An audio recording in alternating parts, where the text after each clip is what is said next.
So once you have your equipment, you're ready to start creating your footage and uploading it to YouTube. So what's the average day like for a YouTuber? How do you go from start to finish and save yourself as much time as possible? Well, everyone works differently, but it's certainly worth coming up with a workflow to minimize the amount of time and effort that will go into making videos. It's very important that your content be uploaded regularly in order to avoid losing your subscribers. And with that in mind, you need to be able to rely on a simple process to keep making more videos. To start with, you should try to keep an area in your home or studio ready for filming at all times. Designate a corner of an office or somewhere else to record your footage. That way, you won't have to get everything out and set everything up each time you want to film. It'll be there ready for you to go right away. This also means you can create a set for yourself and a backdrop. This is very important because it will once again greatly improve your professionalism. You don't want to record footage of yourself talking in front of an untidy bedroom with clothes strewn everywhere. Nor do you want to record in an untidy office or any other part of the home that just looks like someone's house, unless, of course, your niche is about something for the home. Rather, your aim is to make a professional looking set that will help to reinforce the lifestyle that you're trying to promote. Now, this might mean that you set up an area in your home to reflect what you're trying to say about yourself. And this could be a very clean and modern looking desk setup, for example, or it could be lots of comics and film merchandise. Another option is to use a completely white background, which is achievable with your lighting equipment and a white wall or even a bedsheet pulled taut, or to print out a large canvas or poster that you can use for your backdrop. Or you can use a system called chroma key and insert a background in post-production. Whatever you eventually decide, just make sure you have everything right where you need it and you know just where to stand and you have somewhere to prop a script. A good tip is to write yourself something of a script before you start, but to be generally quite relaxed in the way that you stick to this script. It's fine to work from it rather than reading it out verbatim. Another tip is to break your script down into lots of smaller pages. This way you can glance at the next section, perform it, and then move on to the next part. If you have a big enough storage card, then you can record everything in one take and then subsequently edit into a video that people will want to watch. But to do this, you also need to make it as easy as possible for yourself. You can do this by moving slightly each time you perform the next page. This will not only help you to see when you got the take right when looking at the footage in the editor, you'll know that the take just before you moved was the right one, but it'll also make it much more dynamic video as you'll be moving position on the camera as you speak.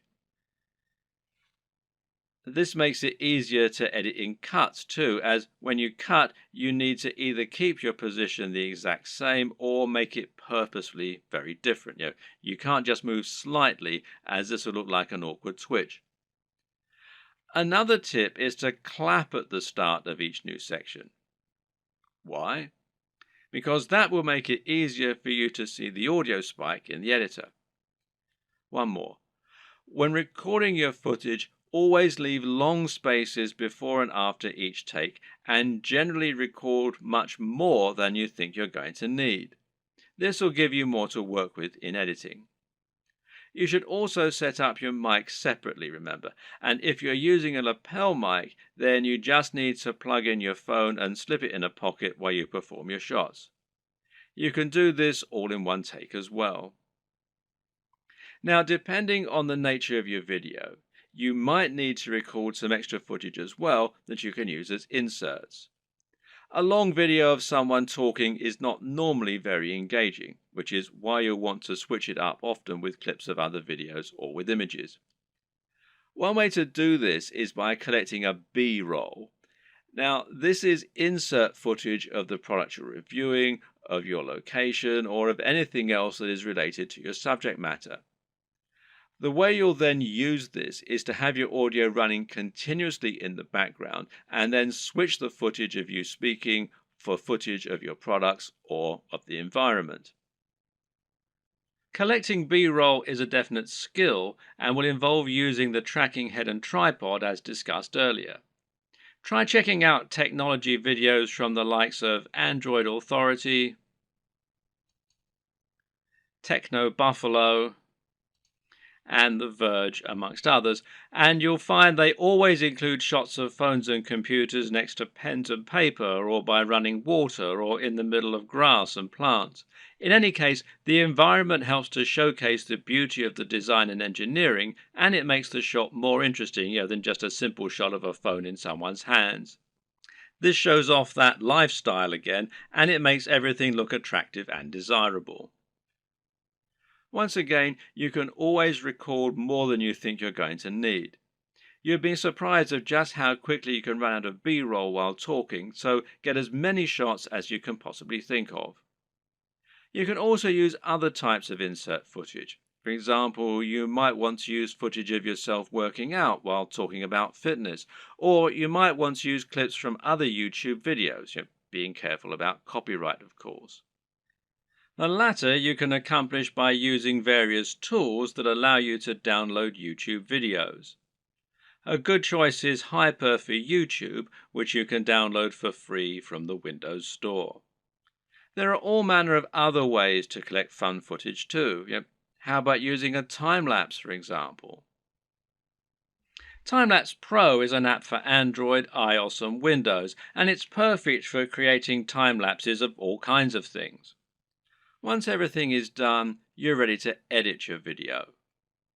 Open it up in your chosen video software and import it along with all the additional graphics, sounds and other materials you intend to use. You now want to sync up your audio to your video, and most programs offer easy ways for you to do this. In Adobe Premiere, for example, it's a simple matter of right-clicking on both and then selecting Synchronize and then by audio track. Now the audio will be in sync, and you can just put the video on mute so that it's replaced by the high-quality audio you recorded separately. Now, just link the audio and the footage so that any edits you make will affect both, as though they were recorded at the same time from the start. You'll want to line all this up so that you have all your footage in order and so that there are no awkward pauses. It's also important to keep things moving and to keep things dynamic all the way through. If you're using lots of B-roll, then you should make sure you move from panning shot to panning shot. It should never be motionless or you'll lose focus. So make sure that you record lots of footage so that you have lots to work with, but then edit heavily too so that you're losing lots of it. Once everything is in order and the sound is lined up, you can then start to insert your extra footage and lay this over the top, intersperse it. Normally, you'll keep the audio going continuously and just cut back your video as you do this. If you watch the aforementioned Android Authority videos, then you'll notice that they tend not to have much of themselves talking at all. They have a clip at the start and at the end, and perhaps one or two in the middle, and the rest is all B-roll. Finally, try adding the video opener, any bottom thirds, and your logo and your music, and make sure that you get the audio balance right with the music, and consider using a small introduction before the opener. These final touches will give your video a real air of professionalism while helping to really drive home your branding. Now you just need to save your video in a format that YouTube likes, such as MP4, and then start to upload it to your YouTube account. All this can take a fair bit of time, so be sure to leave yourself time unless you have a really fast connection.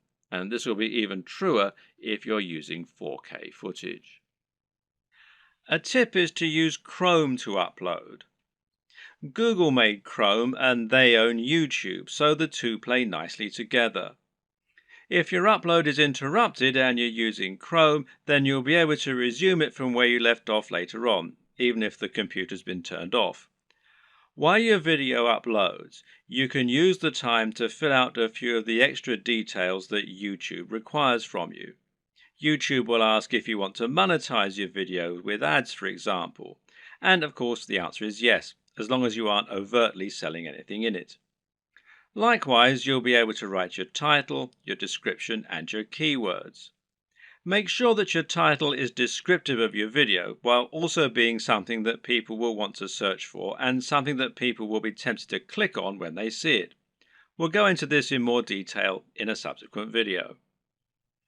Finally, make yourself a thumbnail to act as the image that people are going to see before they click on your video. If you don't do this, then YouTube will select a still from the video itself, and while this can work, it might not give potential viewers the right impression of what your video is all about. The right thumbnail image can make a huge difference by making your video much more appealing and impressive looking when it appears in the... Want to be a big sensation or just make money on the platform but don't like the sound of getting in front of the camera? Now, that might seem like something of an insurmountable problem, but the good news is that there are plenty of ways you can get around this problem and create footage for YouTube without needing to film yourself.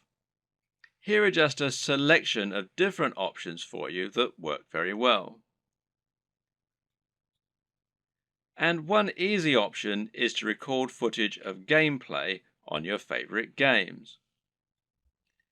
This is something that is very popular on YouTube, and of course you don't need to go in front of the camera at all for it. You can choose to include commentaries or even upload videos with no commentary. Both are popular and both are very easy to create. The best part is that there are so many popular games out there, many of which don't get much content made for them. Choose the right game and you can find its fan base, quickly exposing your channel to a huge audience. Check out ASAP Science if you want an example of a great channel that doesn't include any footage of the creators. This channel uses an animation drawn on a whiteboard with a voiceover in order to explain a number of interesting scientific concepts. It's a great channel that has a lot of subscribers, and it's something you can do yourself quite easily with the right software. Software like VideoScribe, which you can find here at videoscribe.co, will enable you to do this quite easily, and as you can see, there's a free trial at the time that I'm making this video. Another great option is to make your videos using still images and slideshows. There's no reason you need to have an actual animated footage in your videos, and if you choose the right images, you can simply record a voiceover and that will do nicely. This essentially becomes much more of a podcast than an actual video, but it works very well and a number of creators have managed to become very successful using this strategy. One of the very best examples out there is the amazing Mr. Sunday Movies. This creator makes funny videos about pop culture films. While he never goes in front of the camera, he is very well known thanks to his hilarious comments and regular uploads. Interviews also work very well in this format. A top 10 apps video, a top 10 fight scenes video, or any other top 10 can be made by stringing together footage that you have acquired without there even necessarily being any reason for you to narrate. You can use captions, title cards, or just leave the videos themselves to do the talking. This brings us to the option of creating supercuts, edits, and mashups. Just take a look at the popularity of Cassette Boy, who makes videos that string together footage of famous people making them say funny things. Then there's the incredibly popular Cinema Sins that cuts together mistakes in blockbuster films and then points out the mistakes they made in editing, etc. Another great example is People Are Awesome. These are simply montages of people doing incredible stunts. As long as you make sure you're okay to use the footage you choose, there's no reason that you can't make similar montages yourself.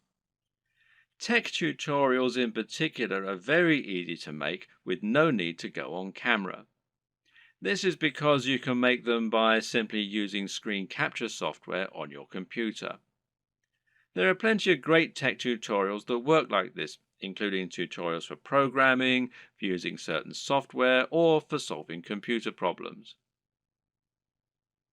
Cat videos are huge, and if you have a willing cat, then there's no reason you can't set up some funny videos yourself.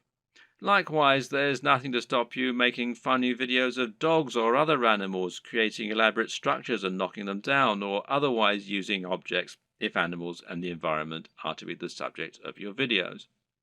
One very popular YouTube channel is the Slow-Mo Guys. These guys bought a super high-speed camera long before they were commonplace and used them to film all sorts of things in slow motion. For example, they might film a bullet going through a watermelon, a water balloon, a firework, or someone getting punched. All these things they did with themselves being on camera, but there's no reason you couldn't do something very similar with no need to go on film yourself. Even a product review can be conducted entirely without you making an appearance on screen using only B-roll.